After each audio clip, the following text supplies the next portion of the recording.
Question is a popular question, okay, in a lower level exam. Y is equal to x power x, function raised to the power of another function. It's clearly told that x is not equal to 0, x is not negative, which only means to say that what we have to do, we have to just take log on both sides. This is the logic in the differentiation. Whenever there is a function raised to the power of another function, take log on both sides. So take log on both sides, okay, take log on both sides. We have discussed all the log formulae, right? So log y, that is equal to log x power x, and by default for function the log is log base e.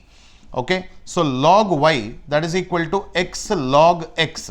So this will be of the form u and v rule. So differentiation will give me 1 by y times dy by dx is equal to x into 1 by x plus log x into 1. So your answer for dy divided by dx is equal to y times 1 plus log x, because x and x will get cancelled. So your dy divided by dx is equal to x power x into 1 plus log x. This will be the answer to the question. Easy.